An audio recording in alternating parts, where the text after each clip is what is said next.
Welcome back to another SuperCoach video with me, JD. You're joining me for the round 2 review. What are we on? We're on round 2, right? Oh my gosh, this is not a good sign. It's a long season ahead. As you can see, SuperCoach has just opened this very minute. We're getting the congrats sign and everything. Haven't looked at the price movements, haven't looked at trades this week. We're going to go through all of that live. Team review, talk about some trade-ins, some trade-outs, all that good stuff. But let's have a look at the rank, see how we did for the week. I scored a 20-44, which I think was only about, 70 points less than last week with 4 less players. So clearly bigger scores this week. And that moved me up to, I'm still getting used to this new interface. 23-105 is about half my rank, which is all right. But as I've kind of mentioned before, overall ranks don't matter too much at the moment, especially with best 18. It's going to be a little bit weird with the scoring and all that type of stuff. Okay. And then, how much has day cost lost? That's a big one. 22k just straight off the rip. That's it. Ouch. We've got price movements on obviously those that had round 0 games and didn't have the buy. So that's 6 teams. So we've got, Howes here that's gone up 70k already. That's a great little price rise there for him. And he did have a super negative break even. Yeah, very good. All right, let's review the team then. Line by line, we'll start with defense. So yeah, Dacos is the big one to talk about. I've been a big proponent of Dacos in the preseason. Was very happy to vice captain him and receive a good score last week, and then absolute pain this week. I will say non-starters, very fortunate, very rewarded.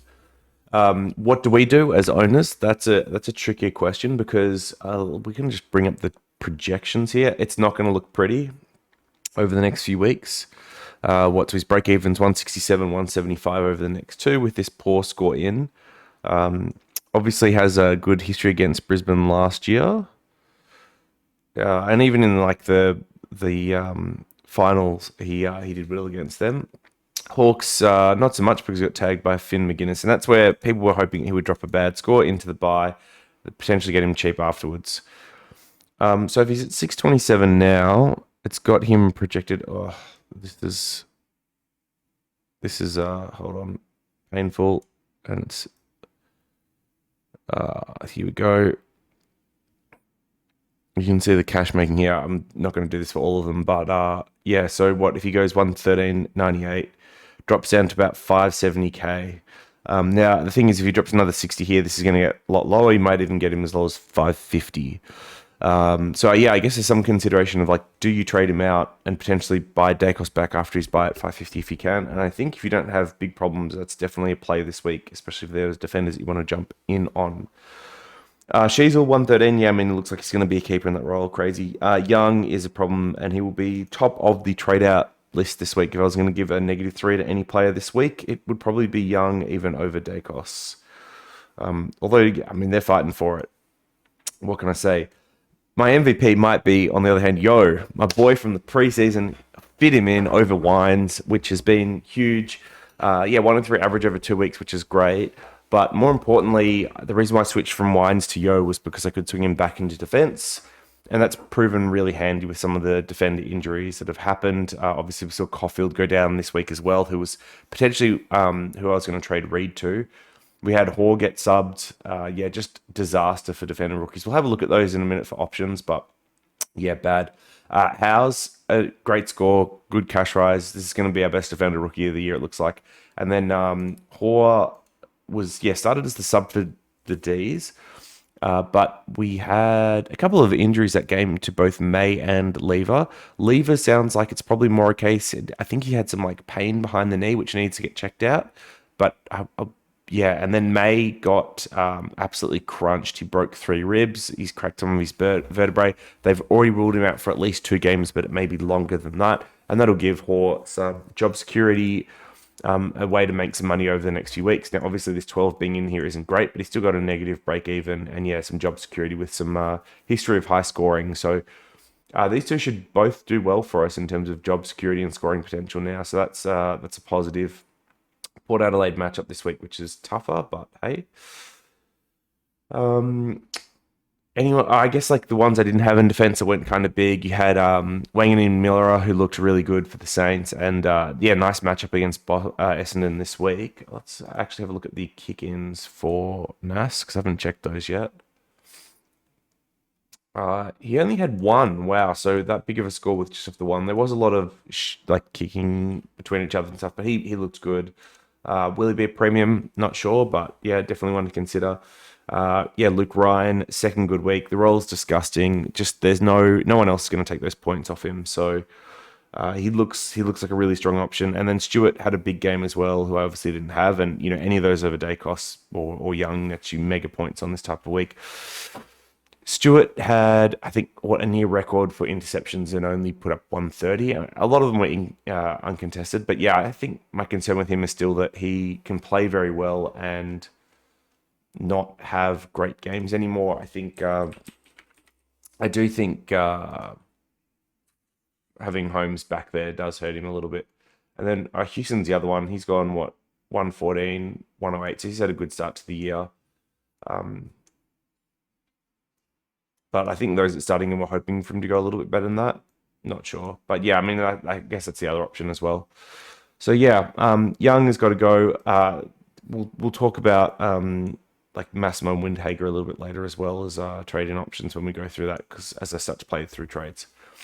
In the midfield, yeah, so no Sarong obviously hurts this week, and then Crouch has been the best mid-pricer over Martin.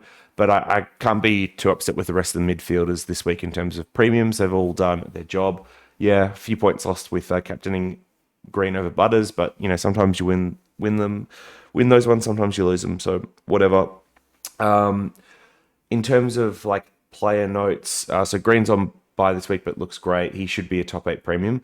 Bont, we expect to be top 8. He got crunched a couple of times in this game and had concerns of both around his ankle and his knee, but he played out the game and had like, I don't know, felt like 100 points in the second half. Maybe not that much. Actually, I think he scored all right in the first, but he continued to score in the second half. So I can't imagine it's that bad, but just keep an ear out for that. And yeah, Butters was cramping up in the end of this game in his calves. I think that's all it was, just a little calf cramp because he did come back on for a period. So, I mean, once again, keep an ear out for that if it could be anything more sinister, but I can't imagine it is. And he looks, yeah, really good, really good. Could have gone even bigger if he didn't have the kind of low time and ground, bit of time resting forward in the fourth as well. Steele's an interesting one. People ask about whether they should be trading Wines or Martin to him. And I don't know because he looks okay, but I don't think he averages 120 for the year. He's going to outperform his price at for sure. But yeah, I couldn't tell you if he's good or not. Wow, 30k from Tom Green, that's nice. And what's his break even? 81. Yeah, okay. I mean, I think this is one to target off his buy if you don't own him. Obviously, it's a shame for owners to be missing him this week, but yeah, if you don't own him, I'd be taking him off his buy. What's Butters break even? 68 now as well. So if you wanted to jump on him, it's potentially one that you look at this week. Same as Sarong though. Sarong will also have an equally low break even. Can't imagine too many people have all of them. If you do, well done. You've picked all of the mids that pop. He's got a 41 break even this week. That's crazy. He scores 126 and he goes up 40k. Yeah. Those guys start getting quite hard to get once they get to that 660 range. What's Bond's break even? I assume it's still quite high. It'll go down with cash, even with a 131 average. It's always the problem with starting these top price guys. Can score well and still go backwards. And let's have a look at Steele. 61 break even for Steele. Sorry, I know this is just a little bit out of screen. Should have organized this a little bit better. Hold on. There we go. That'll work. Yeah, so he'll go up money, but it's not that much. Is he a keeper? Probably not. I don't know. I think there's other things I'd be doing. I'd rather have Butters and Sarong probably than go to Steele if you've got the money to do it. All right, Nick Martin. So I was at this game for Swans Dons, and obviously some big scores there. Like Heaney played well. Goulden is another one of these mids that should go up in price or has gone up in price. Let's have a look at Goulden actually. Oh, he went down 8k. I guess he did have that poor round one game. Now his break even's kind of low. He's got 2 more games until his bye. Might be one to target off the bye, depending on how much he goes up. He's got West Coast before it. That's rough. Ooh, yeah, it's going to be hard to get. Okay, so Nick Martin, interesting. Positives from this game is cleaned up his disposal efficiency a lot better since last week. And he played near 100% time on ground. He only came off for a rest towards the end of the fourth, once the game had gotten away from Essendon a bit anyway at that point. Definitely isn't being utilised to his potential. Watching him behind play, he's still like kicking the ball off at halfback and then trying to run or work off his opponent through the midfield to receive and generate attack into the forward 50, like attack through the corridor. And he's just not getting used. It actually, Martin reminds me in his weaknesses and his gameplay a little bit of Whitfield in this regard. So the short kicks that he's doing are fine unless you miss them. And for SuperCoach, they're super punishing because short kick clangers are like the worst kick you can do. And they don't get you any points for hitting them. So trying to chisel these precise kicks end up being very detrimental without much benefit. And in the role that he's playing, he's not getting a lot of contested possession. And it really reminds me of Whitfield in prior years where he could have quite good fantasy scores, but then poor SuperCoach ratios because when those shorter kicks don't come off, it really hurts. So I'm on the fence about whether Nick Martin's a hold or a trade this week. Like if you trade, I feel like you're in it for the long haul a bit because he's got probably going down cash this week. I doubt he gets a 123. But then the first score comes off and you might be able to make a little bit of money. And then obviously you're not too far away from getting DPP as well. 4 weeks now from DPP and he can go back into defense. So I think his scoring is still better and has more upside than what it has been in the first 2 weeks. In terms of matchups, this Saints one is good next, the Port one's bad, and the Western Bulldogs one is good. So a little bit of up and down here. Crows, I can't remember what they're like for halfbacks. I assume probably bad. And then Collingwood, West Coast should be fine. So, yeah, interesting one on Nick Martin. I think he's one I could go either way on. Wines, I obviously don't have. People will be asking about him as well. He's scored like 2 decent games, right? Like a 90 and a 99 or something. 94 and a 99. Break even 70, which is very much achievable.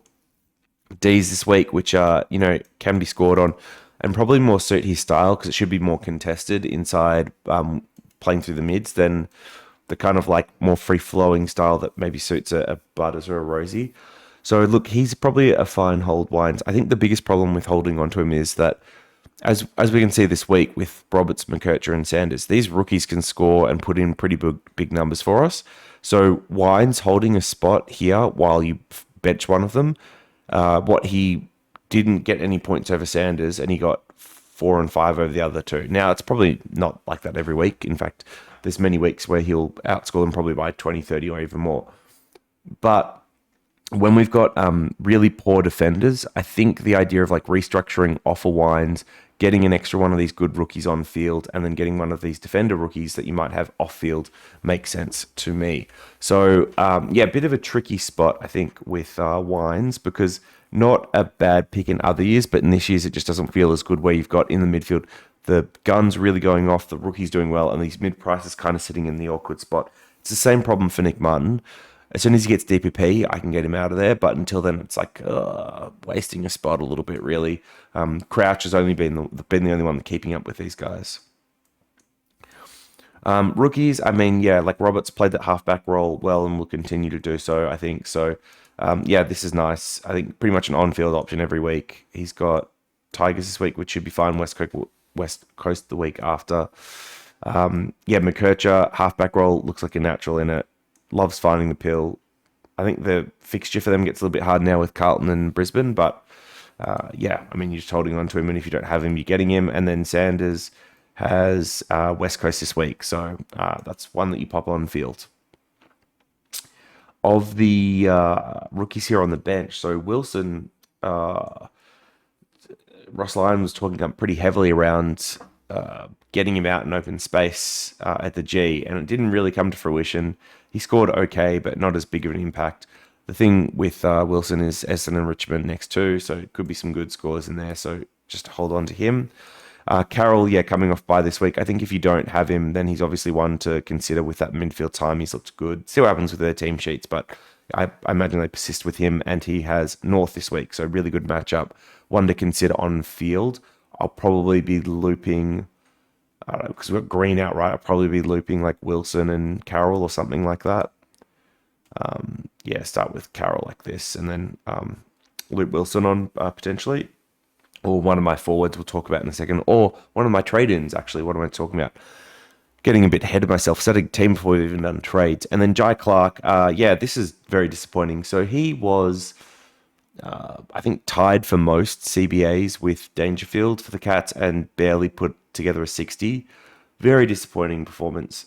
Dangerfield came off 2 minutes to go with some talk that he might have tightness, and they get him sent off for scan. So we'll monitor and see for damage there. If Dangerfield's gone, then Jai Clark's job security is even better. But he's not doing much with the mid minutes, which is painful. They do play the Hawks this week, who have been getting smashed at contests. So I guess like some positive signs that Clark could go well there, but we'll see. I mean, I think it's pretty likely that Hawks bring in Huswaite or something like that as well. So Clark could be paired up against another younger guy rather than some of these big bodies. Well, we'll see. But yeah, I mean, I think he's the one on the chopping block most of my team at the moment. Rucks have been good. Yeah, I mean, Gorn just keeps on doing Gorn stuff. Looks like he's, round about the premium mark at the moment, which is what we're hoping for with the pick. And then Grundy had a good bounce back this week, especially as he was getting tag teamed by Grundy and Goldie, who split the ruck share kind of 50-50.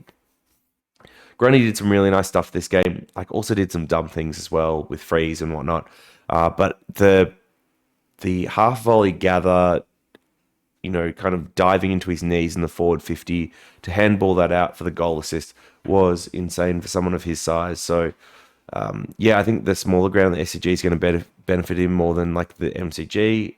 Once again, their matchups are pretty good, Swans. So they've got Tigers and then West Coast the next 2 weeks. So even though Cherry looks really good as an option, I think I am in the position where I just hold Grundy for now. What's his break even? 112, which isn't great. Like, he's not going to make money off that. Cherries will be much lower. Let's have a look. But yeah, I think I have a feeling you just hold Grundy here rather than trading to Cherry. Trading to Cherry, what nets you 91k, which is a decent amount. He's got a 16 break even, so could make some pretty decent money. I need to check how tough Carlton is for rucks. I know Brisbane's hard, then Geelong's easy, and then Hawks are generally pretty restrictive as well. People actually didn't believe me when I said Hawks are restrictive just because Gordon had a big score on them in the past. His history's now gone, but yeah.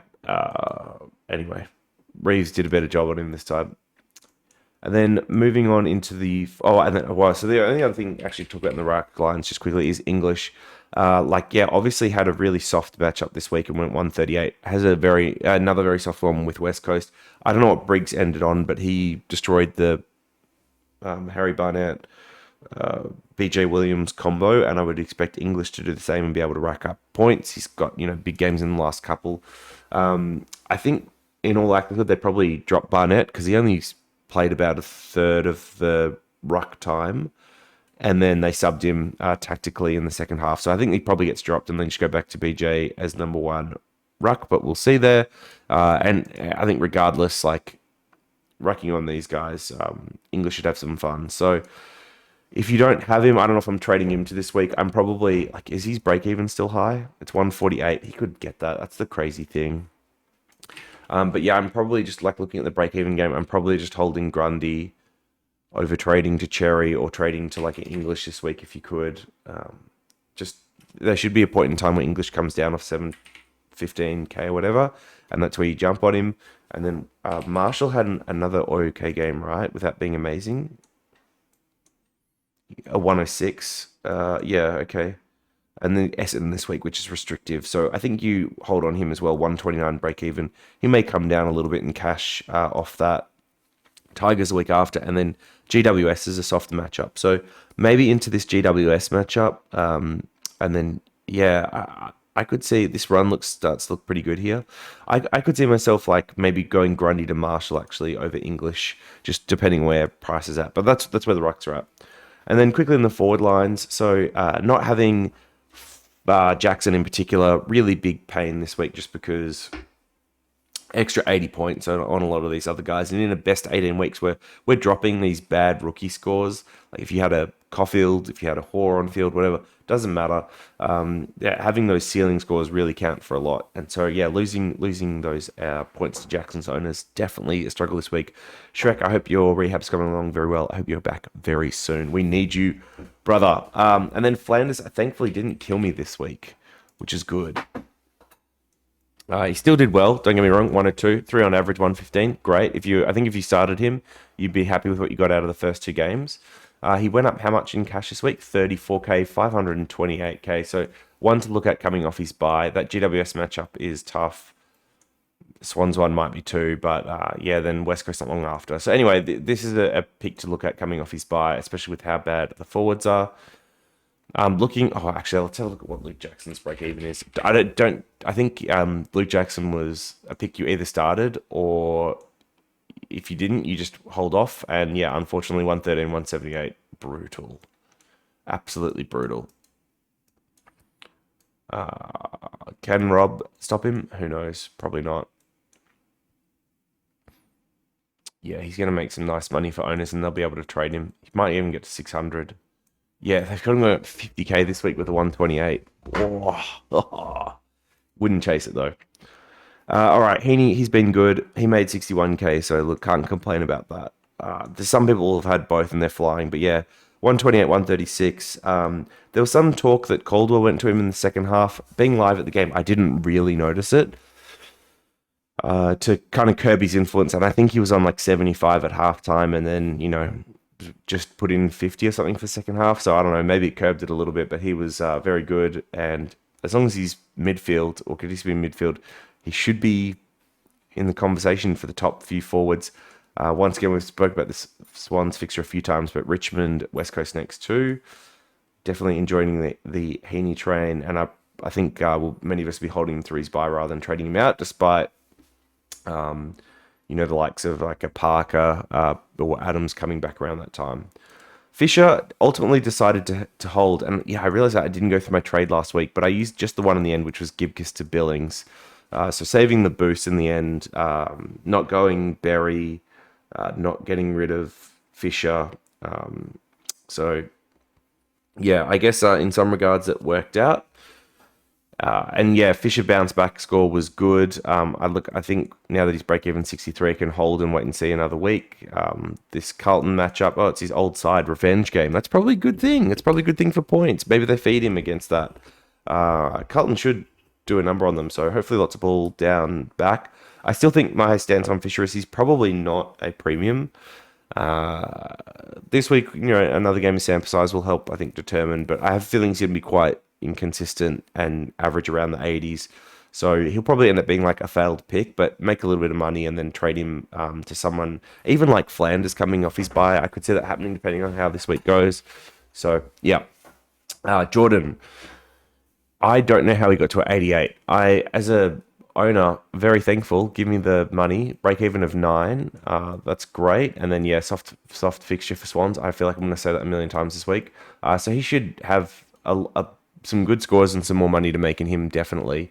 I just didn't see a lot of him live at the ground. I don't know if he was in contested at stoppages and getting a lot of his points through that, but barely saw him in the outside. When he did, it wasn't great. The one thing we did see, though, was his goal from the boundary. That was like literally right in front of us at the end of that game, which was sick. Yeah, I mean, like I'd already given up hope at this point, so I was just enjoying my SuperCoach players scoring points. So I was all for that Jordan goal. That was amazing. And then let's see, across the forward line here, Fife, disappointing. So subbed out at 3/4 time on 70. Could have been on track for another 90 plus score here, which would have been amazing to start the year and really get the cash gen going.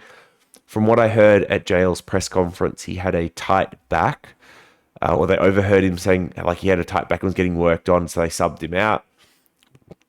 Just sounds like a management thing more than anything else with Amira as the sub. Like it just worked out pretty painful because, yeah, like the extra points would have been handy this week. He's still got a quite a low break even here, so we'll ride him for another week against the Crows. We've got a pretty good track record against them.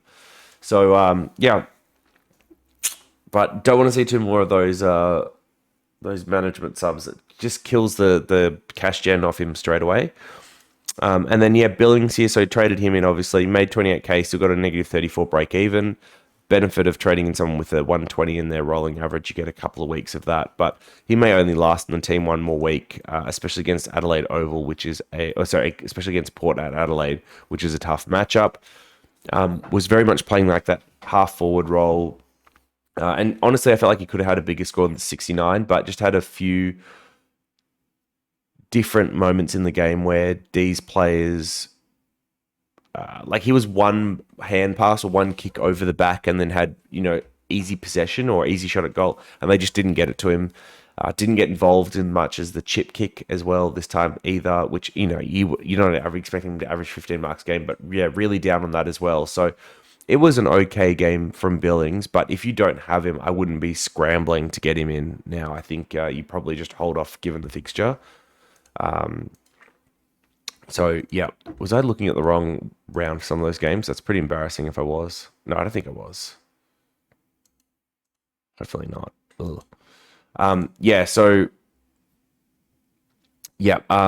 Billings into Port this week at Adelaide should be a tougher, more restrictive matchup. So, look, if he survives and scores that well, then great, but I think this might be a tougher one. Sexton is one that we have to talk about. Made 50k, negative 6 break even. But, yeah, did not score well in a game that they were getting beaten, and I thought he'd be able to actually put up decent points against that Dogs team, but just wasn't there. Gave away 50 as well, which hurts his score, and honestly, not really. It was a silly 50. Like, it shouldn't have been paid. If anything, he should have got the free kick, but what to do with him is tricky. The real big concern was, I think, in the third or fourth quarter, I can't remember exactly when it was. It was whenever they subbed Atkins on, they moved him, I think, into defence and Sexton into the forward line to try and give him a different look. It didn't really work, and then they moved him, I think, back very, very late again. So if he's going to be moved back and be continued to play back in the future, then he is going to be an okay pick. But if they're going to play around with him being forward and we're getting these scores, like I'm trading him out sooner rather than later. I think he's probably a hold, but boy, the temptation is to trade him. Because really he only needs one decent score in the next couple of weeks to restart his price. And yeah, Hawks and Swans the next 4. And I think I saw North after that as well. I think we covered the forwards.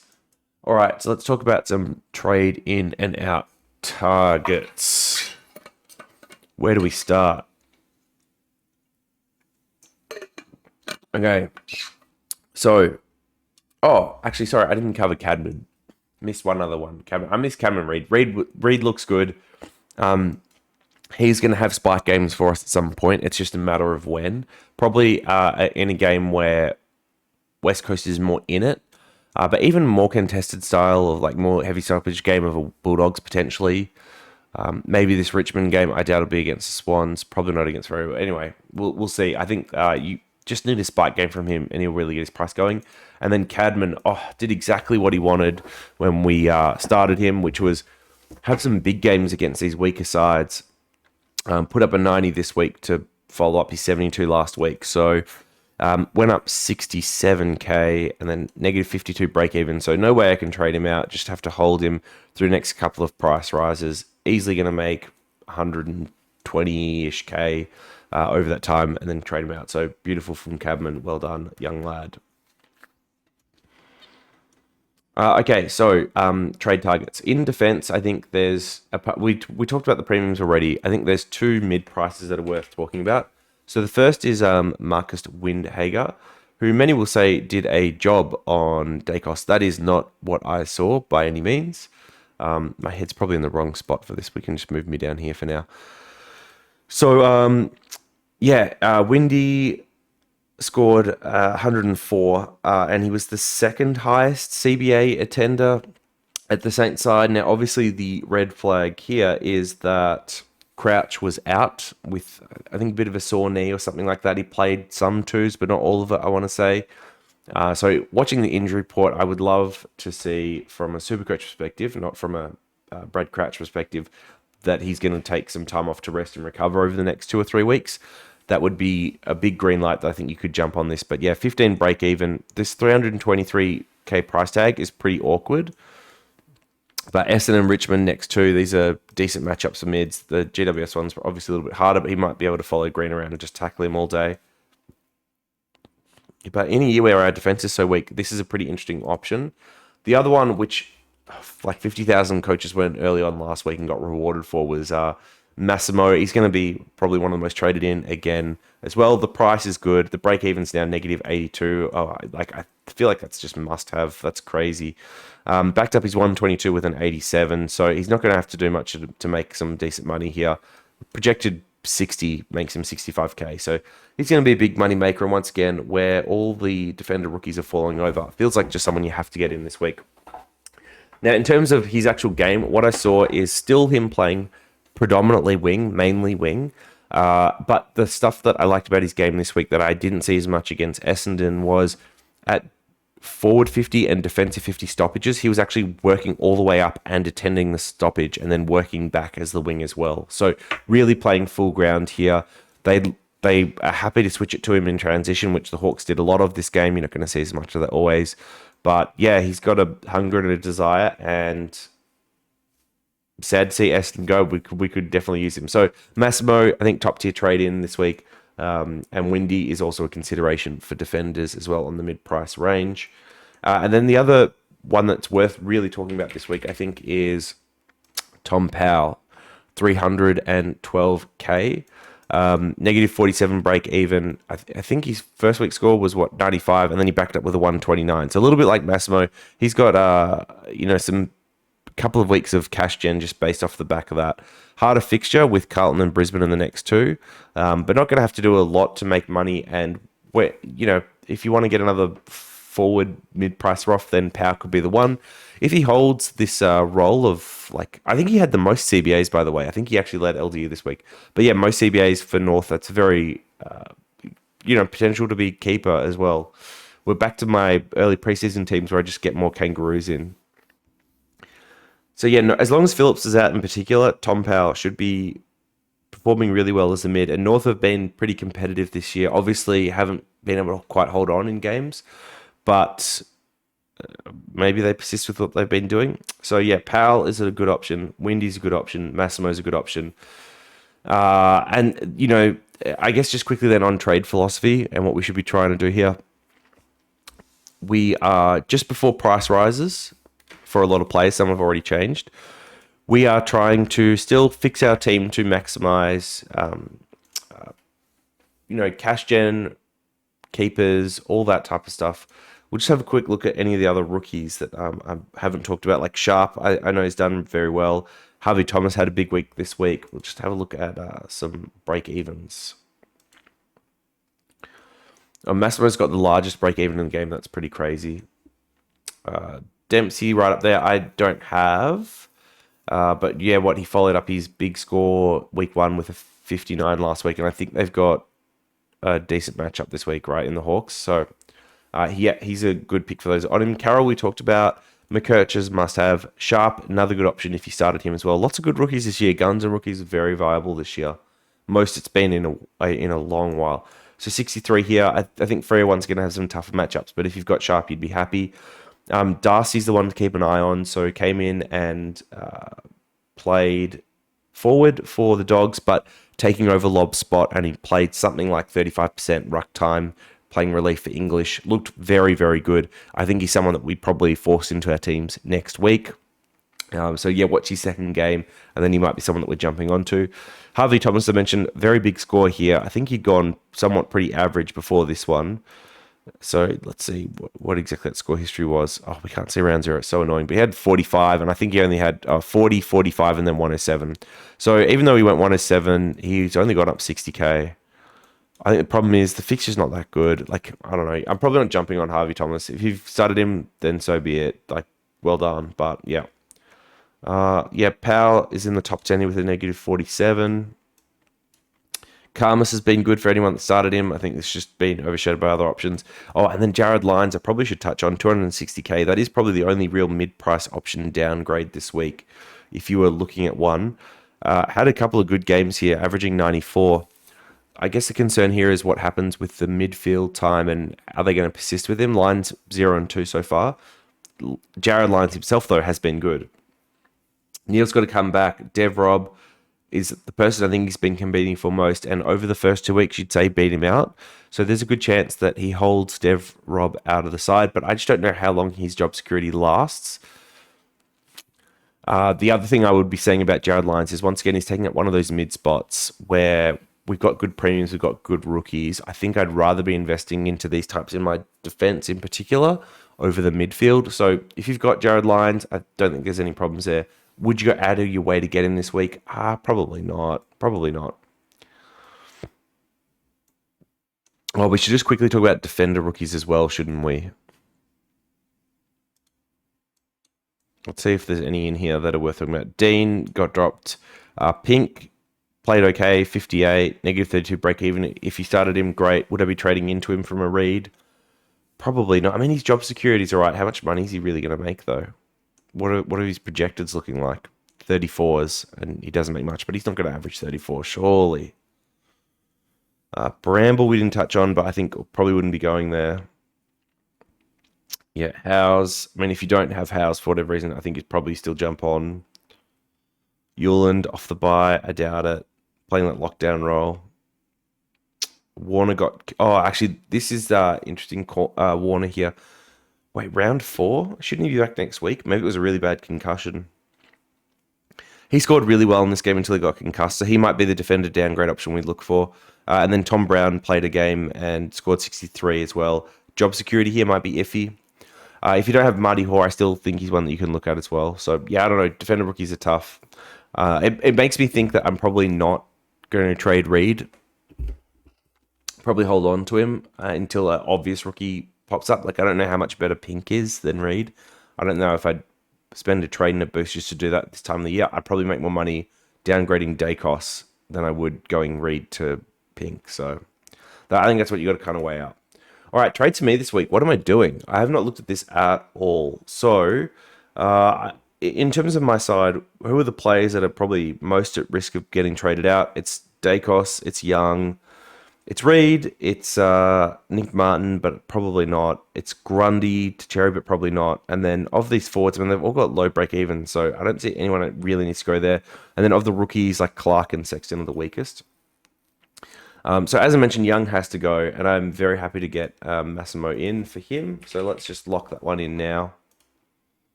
We'll activate the boost already. Now, I want to get in Tom Powell. The question is, how do I do that? Who do I actually trade to Tom Powell?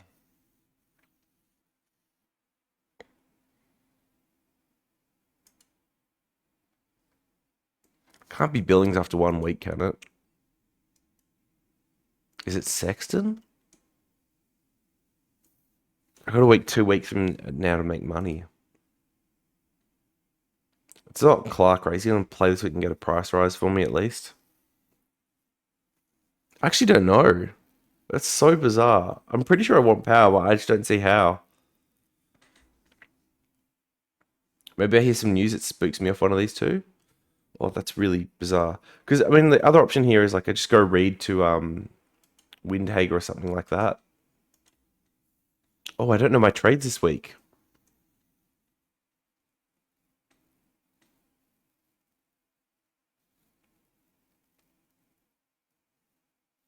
This is very concerning. I'm actually going to struggle again for trades this week. I guess it's like a good problem to have that the rookies are like holding on enough that you don't want to trade them, but it could be Fife out just because Fife doesn't have this like as low break even as Billings does.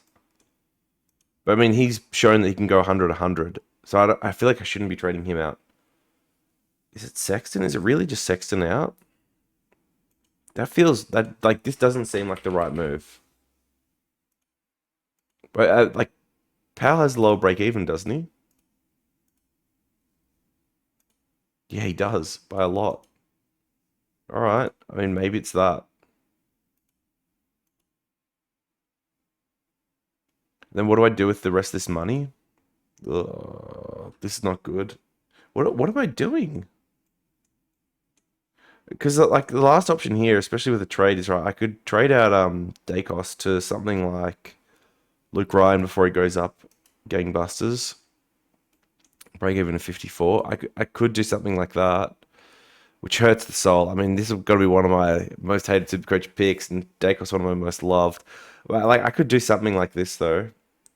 It's actually not even that money that much money it freed up. That's crazy. And then this gives me scope to upgrade next week to Flanders from like Fisher. Get Fisher up to Flanders, or like get Whitfield into defence for someone. Although I don't even know who that would be now. I think I might have to wait for Whitfield. He looks very good. He looks very good. I like his role a lot.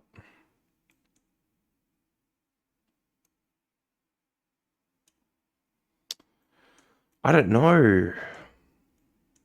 Because boosting just to go Dacos to Ryan doesn't feel right, but it's probably fine.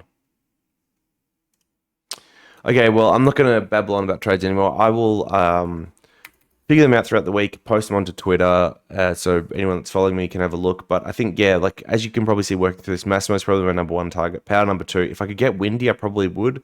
I just don't see how this all works out now. And in terms of like vice captain, captain, haven't looked at that at all this week either. But let's have a quick squeeze. I mean, we've got Bulldogs into West Coast. If you've got English or Bont, then I think you could look at that. It might even be a like, safe little captain option this week. Butters against the D's, like you could potentially go biggie on them again. If I was keeping Dacos, I'd probably go bounce back game against the Lions. I don't think they'll tag him. That's possible. Otherwise, with my team not seeing a lot, Steele against Essendon. I don't know if he's got good history against us. I feel like he should.